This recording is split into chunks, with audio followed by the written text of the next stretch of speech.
Uncle Mark. I am here. And by here, I mean in the middle of the Canadian wilderness, but I'm here. Yeah, you are. You're deep into it. I think I just heard the call of the wild Canadian raccoon. If I see a Mountie riding through the forest right now, two things, not surprised. Other, I will faint because that's so hot. But anyway, here I am. It is so hot. They are a sexy group of police officers. I saw my first real Mountie like 2 years ago in Victoria when I was walking around town, sitting on a white horse. I swooned. Yeah.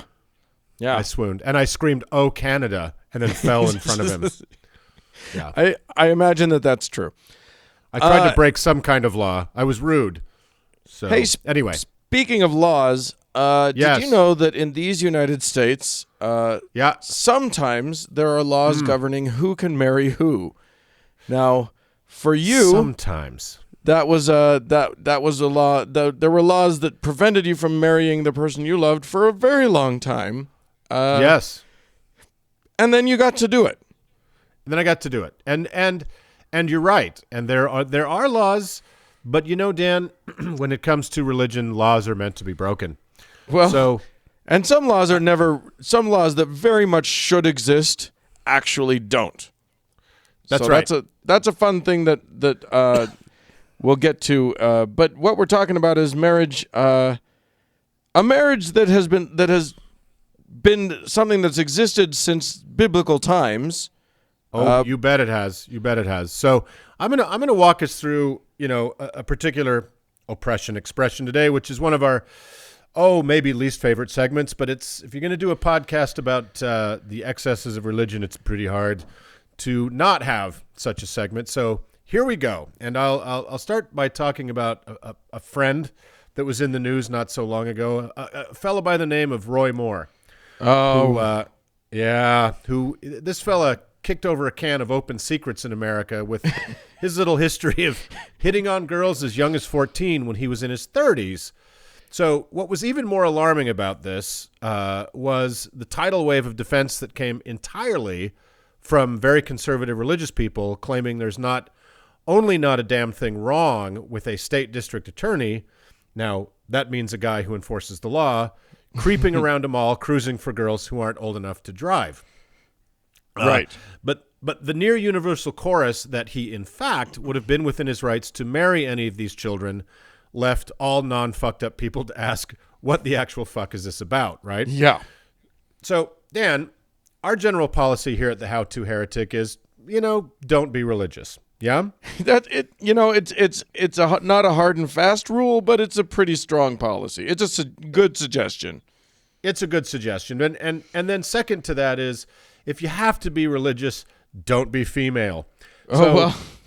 That's just sort of a natural law. That's a law of nature, not of us.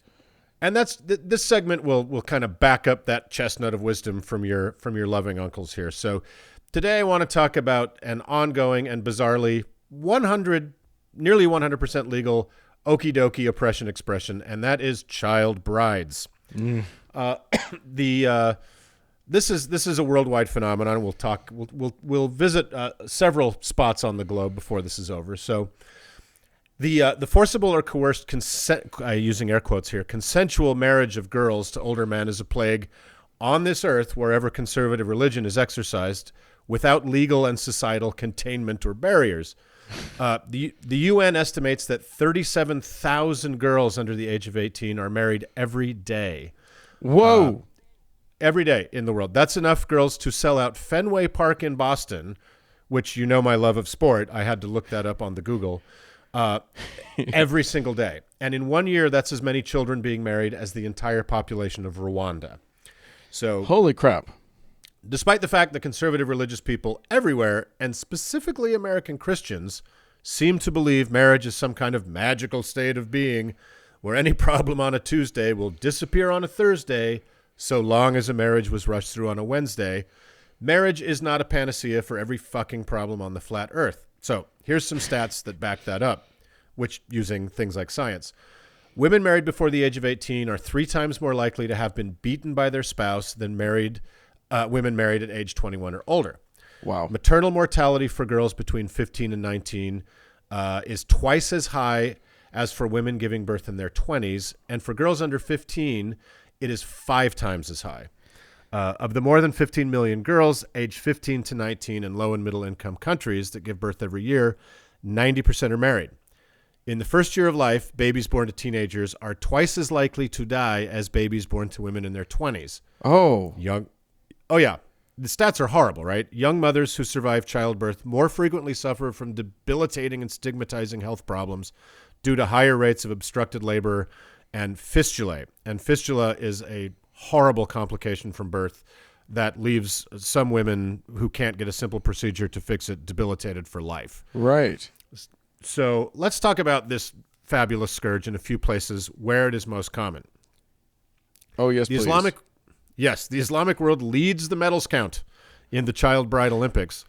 And conversely, the general age which girls are forced into bondage with their husbands is low, like a good golf score.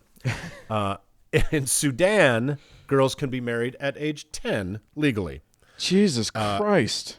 Yeah, 10. In South Sudan, Saudi Arabia, Gambia, Somalia, and Yemen, there is no minimum age for girls to be given as sexual property to older men. Even in parts of the Islamic world where there are legal limits, like Turkey, they're generally ignored by the devout and people in rural areas. Or like in the Philippines and Trinidad, I didn't know Trinidad and Tobago had such a large Muslim population, but they do. Wow, I didn't know that either. They have established laws for matrimonial age of consent, which is 21 in the Philippines, 18 in Trinidad. Muslims get special get-out-of-child rape free passes, girls hitting puberty in the former, and at age 12 in the latter. Isn't that nice? So 9 years in the Philippines, a Muslim can marry a girl 9 years before it's legal for anybody else. Good Lord. Yeah, that's nice. So I poked around on the Google to see what the Quran has to say about child marriage. I found quite a lot of scripture from the Quran dealing with marriage, like not marrying too close a relative, not marrying your brother's wife, et cetera, but nothing explicitly about the age or the consensual nature of marriage. Right. But, oh my God, is there a furious debate about whether Islam permits child marriage / bondage and generally fails to condemn pedophilia. And that is like furious debate online. But here's the thing, is based on the stats of child marriages in Muslim-dominated countries with Sharia law, the answer is yes. At the very least, it fails to prevent or even discourage the forced marriage and sexual and reproductive bondage of children. And, of course, a lot of this argument comes down to Muhammad and his marriage to Aisha. Right. So I don't know if and you that's remember what the that's story that's of what Aisha. everybody gets to. I mean, when you hear about people talking about marriage in Islam, and especially Christians who want to shit all over Islam and talk about how much better their thing is than Muslims' thing, they will talk about how Muhammad married a 0-year-old or whatever. Right, and yes, the Christians have quite an ivory tower to cast stones from because God raped Mary. God raped Mary at twice the age that Muhammad married Aisha, right? So even the really pious conservative Muslim sites admit that Aisha was 6 when she married the Prophet. Jesus Christ. But they take very great and kind of hilarious pains to explain that the marriage wasn't consummated until she reached the much more reasonable age of 9. And is that actually scriptural, or are they making that up? No, it apparently is scriptural. And Muhammad occurred. The events surrounding the Quran are much more recent than the events surrounding the Bible. Right. So there is a bit more record of it, and that's a lot of the apologetics say. Well, she had reached a mature state. She was very intellectual. She understood what was going on. She was a good, a confidant. So smart for her age, really. Right, and a scholar of Islam at 9, so it was time to bow, bow, bow. And then there's a really crazy apologetic that Muhammad and company counted calendar years differently, like like dog years, but in the reverse. So it's like, Right. you know, what it says 6, she was clearly 19. I mean, everybody understands that. So, Everybody knows that, years work differently. These are Muhammad years, so it's just a totally different animal. You can't. You're Right, comparing apples and oranges here. that close to the equator, the Earth turns more slowly. Everybody knows this. So, as you were saying, this unfortunate fact of Aisha is what underlies a lot of the screaming attack that Muhammad was a pedophile, quote, quote. And while Which that he pejorative, very clearly was. He was a child molester. That's the truth. that is kind of the truth. If you consider a person of 9 a child, then yes. And I do. I do, in fact, consider that a child. I think there's still a little childhood left at that point. But, you know, so a lot of his followers certainly, you know, even though the Trump voting right loves to scream this, it does actually remain a fact. And so you can argue whether the Quran actually supports that. But, you know, in the majority of Muslim countries, if you're a girl, you can be forced to marry your grandpa's friend when you hit double digits or the moment of your first period. So whether the Quran justifies child marriage or not, if you're an underage girl in Yemen or Sudan, does it matter? Right. Because your government does, your society does. And just so we cross all the crescents and dot all the stars, here is super high-ranking Saudi cleric Sheikh Abdul Aziz al-Sheikh, one of Islam's most respected muftis, on that subject in 2009. Oh, good. Quote, "It is incorrect to say that it's not permitted to marry off girls who are 15 and younger," Sheikh Abdul Aziz quoted Wednesday in Al Hayat newspaper. "A girl aged 10 or 12 can be married. Those who think she's too young are wrong, and they are being," and this is really what he said, "are being unfair to her."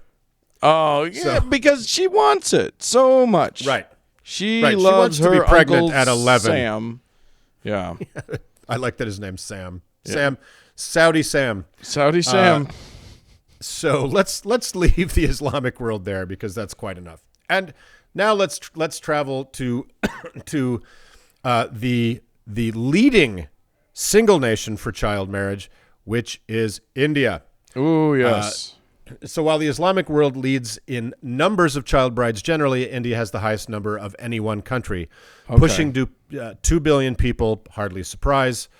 Couple that with conservative Hindu tradition and high rates of extreme poverty, and young girls, especially in rural areas, have pretty shitty odds of self-determination.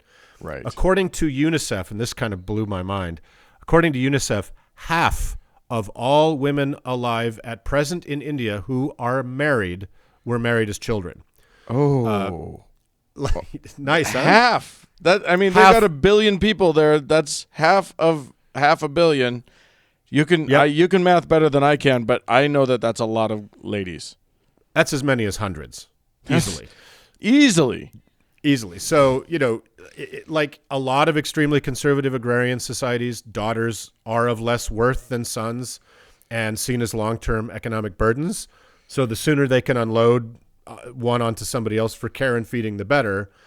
And the illegal but still very much in vogue caste system also plays a part in this dismal custom. So, you know, if a Dalit, who's the lowest caste, and Dan, I can't believe we have not yet done a segment on the caste system, the Hindu caste system in India, which is just mind-blowing. You know, a little bit it's because they've given it all up. It's because it doesn't exist anymore. Done and done. Everything's fine. This problem is solved, according to nobody. Yeah. So if you're a Dalit, if you're at the bottom and you're just stuck forever, yeah. You know, another mouth is another mouth, so you got to get rid of it as soon as you can. So, and here's another very strange little Indian issue with this. Bizarrely, the cost of the wedding itself is a major factor. So basically, they often double or triple up. So if your older sister's getting married, you might as well get hitched at the same time because it's just one feast instead of two. Well, so I have been to India and I've seen the way that they do up their weddings, and it's fun. They're having a good time, so it doesn't surprise me that it's more money than they care to spend twice. Yeah. So if you're a 10-year-old girl, you better hope your 16-year-old sister waits a couple more years, right? Right. Jesus Christ. So that's, that the volume discount business is a little bit of a part of it. And also, I know a lot of people think that, there's something very spiritual and wonderful about these, ancient cultures. And I would just say, before anybody writes in saying it's culture and therefore must be respected, that's bullshit. Yeah. People make culture and people can change culture. So just because a thing is ancient doesn't automatically mean it's good. In fact, if you just spend a little time in our back catalog, you'll find that it's almost always exactly the opposite case, right? Yeah, I mean, it's one of those things where the appeal to antiquity is something. We encounter it a lot in our woo segments because everybody loves a good ancient Chinese or Indian health product without necessarily getting into the fact that it's based on really bad thinking or whatever. Right. But it's based on a pre-scientific idea of how the world worked. Right. So, you can put that jade egg up your hoo-ha, but I don't think it's going to do much other than a yeast infection for you. So it kind of tickles a little bit. For a country bedeviled by cyclic grinding generational poverty, robbing people of education and self-determination and literacy and freedom to pursue employment and forcing them into a cycle of making more people is probably the worst possible way to combat, generational poverty. But that's just me. It doesn't seem like the best idea. I mean, I'm checking, but no. For a woman of 20 to have 3 children by the time she hits 20, she's definitely barely able to take care of herself, let alone, a growing family. Right. The other crazy thing is dowries in India. And dowries oddly enough, have been illegal since the aptly named Dowry Prohibition Act of 1961. Oh. Because the Indian government has been trying in some way to do something about this. Child brides are illegal. 18 is the marrying age in India. But dowries are, oddly enough, based on kind of an actual economy. So the younger a girl is and the less educated she is, the cheaper the dowry. So there is an incentivization to marry off your girls before much school or before they get, past 12. Oh, interesting. That actually surprises me because I would have thought that an older girl would be worth less in this system.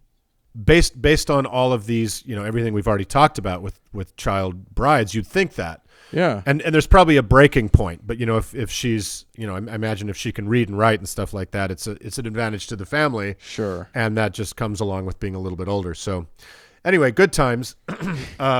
There is a little bit of good news in the Indian model, which is that the rate of underage marriages for females has dropped from over 50% to around 30% just in the past 20 years. Oh. But that's still 1/3 of Indian girls entering into marriages they either don't or can't consent to. But, right. Good job, India. Indeed. So, just in case anyone thought I was going to be some kind of colonial Orientalist white asshole about this, I'm going to bring this little comedy back home. Yes, you can't not. We got it here. Back to the United States of America. So, we are not in America, as many listeners know. We're not immune to this issue here. In fact, the constant legal turbocharging of what is broadly, and I think wrongly called religious freedom, read legal workarounds from modern civilizational norms and actual laws, has led to a dual legal system and social system in America. And it's not just cakeless gay weddings that suffer from this parallel society, right? Right. And in the US of A, with parental or even bizarrely judicial consent, it is possible for minors to marry in every single state. And oddly sometimes by order of the court. Yeah, every single state. There's not a single state that says, look, just don't get married. Nobody gets married until they're 18. That's it. Well, I'll get to it. I'll show you. I'll demonstrate how fun this is. So, there's various reasons for why this is in the United States, but none of them that aren't of religious origin. Right. I would argue that, despite hating Catholics generally, American Protestantism reveres Jesus' mother as, strangely enough, a model of purity and virtue. Right. And Protestant or not, no American Christian of any stripe seems bothered by the generally accepted age of the girl, as we kind of mentioned before, that God Almighty banged without consent, being a very mature 12 in the Bronze Age. And then, of course, the Catholics, as we know, have turned this rape victim into a near god and revere her again as a model of virtue and purity. Right. But in all cases, this is the fetishization of the sexual state of a preteen girl, which I think is a huge part of the problem. I think another part of the problem in the United States that Christianity doesn't seem to share in the rest of the Western world is this obsession with girls as commodities. And, I think a lot of that could certainly be traced back to the original sin of the United States, which is slavery. Right. And that God ordained white men, landed white men of a certain class traded human beings as property. And I think that kind of maintains to this age. So, Dan, let's talk about state by state a little bit. Marriage age by state. Utah, what do you think the minimum age is? So I know I've read certain numbers, and I'm not sure how accurate or inaccurate they are. But I know that the FLDS church, the fundamentalist polygamists, had a lot of pull when it came to this, and I think it's 14 with consent, with parental consent. Close, 15. 15, okay. 15. All right. How about Alabama? 14. 16. Oh, okay. They've beaten us. They're doing better. How about South Carolina? Oh God. I'm just gonna say 15. 16 again. Wow. Huh? Come on, Old South. How about Texas? Oh, you gotta have some young marriages in Texas. I mean, that's where Warren Jeffs ran away to. So I'm gonna say I'm gonna say that one's got to be. I'm gonna go 13 for Texas. 16 again. Isn't that crazy? Yeah. And now, okay, here's a curveball. New Hampshire. Oh, okay, 12. I don't know. It's going to be one of those things where it's just not going to make any sense anyway, so why am I even trying? Fucking 13. Jesus Christ. Why? Why New Hampshire? Why New England? Why? That is so crazy to me. Will you get your act together, please? Yeah, exactly. So that's a little fun, but it's states like Kentucky, West Virginia, Alabama, they have the highest rates of minor marriage in America, but Idaho, Wyoming, and Utah, more on that in a second. Yeah. We're in the running. And the equation, it seems to be rural population times religious concentration times poverty equals girls being given away for sexual servitude. And despite, as we mentioned the stats above, all the evidence and research to the contrary, religious conservatives see marriage as a cure for all the evils of teen pregnancy, sexual immorality, and, young people being able to have happy childhoods and grow into autonomous adults with free agency and options. Now, I'm gonna challenge you on one thing. This doesn't stop. That nobody's claiming that this stops teen pregnancy. They're just saying it stops unwed teen pregnancy.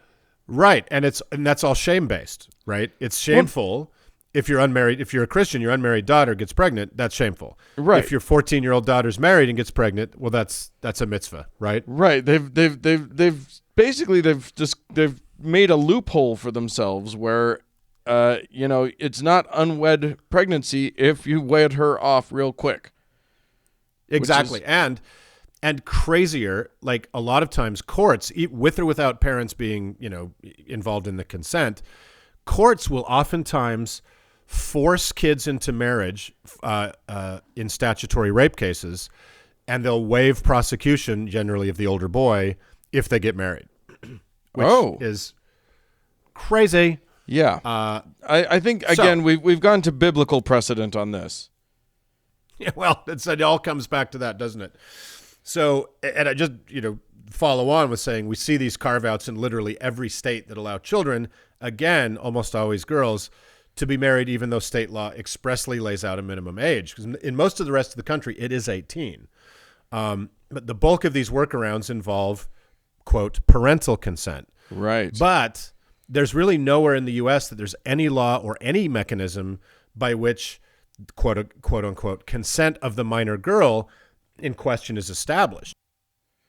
Keep in mind that nationwide, a person under 18 can't legally consent to anything, like a car loan or an employment contract or a rental lease, etc., without a parent or guardian, right? Yeah, that's because legally we understand that they're idiots and they're not prepared to do that sort of thing. But on their 18th birthday, they're not idiots anymore. It's amazing. It's a miracle of age. So your dad deciding to consent to a marriage on your behalf is like your dad co-signing on a car for you, but a car you may not want that gets to fuck you whenever it feels like it. Right. And all of the states, Dan, with a particular hankering to consummate a legal contract with girls who probably asked for a Barbie at the most recent Christmas, we come all the way home to Utah. So we're going to finish up with our fair square state. It's not quite a square. There's a chunk taken out of it. It's kind of a square. It's kind of a positive negative square. I quite like it, actually. But, like our Muslim friends, we are stuck with a rather problematic prophet here in Mormon country. As you know, Dan, the founder of the Mormon Church and man whose main superpower was making pebbles invisible in order to translate lies from pretend languages into Elizabethan English, right? Joseph Smith was killed by a mob years before the Mormons rattled into the Salt Lake Valley. And the long and short of the story is that killer mob was largely comprised of his former disciples. Turns out these guys were pissed about the prophet's tendency to marry the wives and daughters of other men. Why? Like themselves. These guys are they're such prudes. Why be so possessive, man? Right? Chill out. Among Joseph's wives, as we know, were a number of girls best described as young. Two of them, Helen Mar Kimball and Nancy Maria Winchester, were 14 when they were married, and 8 of his other wives were 16 to 19. So we can bicker all the livelong day about whether or not it was normal in 19th century America for a girl of 14 to marry a man in his 30s. Ron Howard voice, it wasn't. But the point isn't whether it was the custom of the time in 1840. The question, for our discussion, Dan, is whether it's the custom today, and it very much is not. And were it not for religious carve-outs, it would be totally illegal. But in Utah, loads of men who claim to walk in Joe Smith's fancy boots have been and continue to be inspired by him and find scriptural justification for forcing themselves sexually on teens and tweens. So let's finish up by talking about just a few standouts among the many here in Utah, shall we? Yes, please. Okay, so I'm just gonna play the hits. Among the groups at the bottom of the Mormon lint filter who fled when polygamy was officially unsanctioned by the Mormon Church in 1890 were the Fundamentalist Latter-day Saints that you mentioned earlier. Yeah. They went to what remains one of the most remote parts of the lower 48, the Arizona Strip, which is kind of sandwiched just north of the Grand Canyon and just south of the Utah line. It's technically a few inches outside of Utah, but it's still very much our problem. So Warren Jeffs is a tall, lanky piece of shit with a voice like a hypnotist on ether, and he was the last prophet of this desert band of hardcore fundamentalists. In addition to marrying off an unknown number of teen and preteen girls to adult men in his community who had curried his favor, he's now in prison forever for the crime of marrying, then raping a 12 and 14-year-old girl, and for the stupidity of having recorded it. If you have the stomach for it, they play the audio of this rape in the amazing documentary Prophet's Prey. I'll put a link in the show notes. It's pretty graphic and stomach-turning. And the jury in Texas agreed. Which, if you can get a Texas jury to agree that someone's being like a little too biblical, that's impressive. Yeah, they deliberated for like 8 minutes and came back and basically threw all the books at him. So good on you, Texas. So another example is Tom Green, not the weird 90s comedian, but another Utah splinter polygamist. And he was just a typical Utah polygamist living in a cluster of trailers out in the desert, committing insurance and welfare fraud like you do. As you do. And along comes the dang government to attack his religious freedom in 2002 for marrying and raping a 13-year-old girl. So, fucking bummer. And then, of course, Dan, you and I will remember a colorful scamp named Emmanuel who used to beg for coins in downtown SLC. Did you ever run into him? I never did. Really? No. Not that I'm aware of. I don't remember ever running into him. I've run into some other fun characters, but that guy was one that I missed.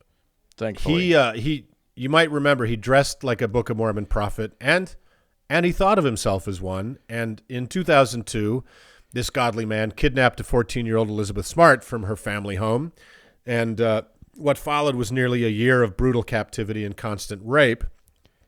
And for that, he was finally found guilty and thrown in prison. And most recently, this one, I don't know if you know about this one, Dan. This has just happened this year. Two local boys, Samuel Schaefer and John Coltharp. Yeah, these guys are peaches. Who, as you know, are the prophets and leaders of the Knights of the Crystal Blade. Which, by the way, of all of the, speaking of D&D games, that one is not a good one. Don't play it. No, it's so dumb. The blade just breaks. It's stupid. There's no tensile strength.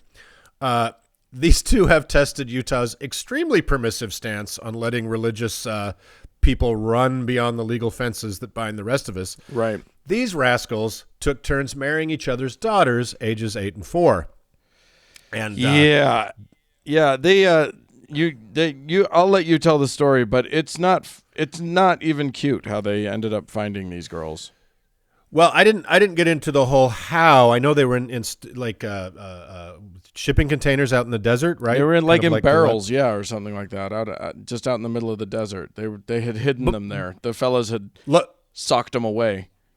Luckily alive. Yeah. So they had told friends they were going to kill the girls and themselves if the cops came, but somehow the cops got the drop on them, thank God. So the girls are alive, but who knows what the rest of their lives are going to be like. So right. Spare a thought. So not to end on such a down note, but it is important to take heart that there are organizations trying to end this international nightmare.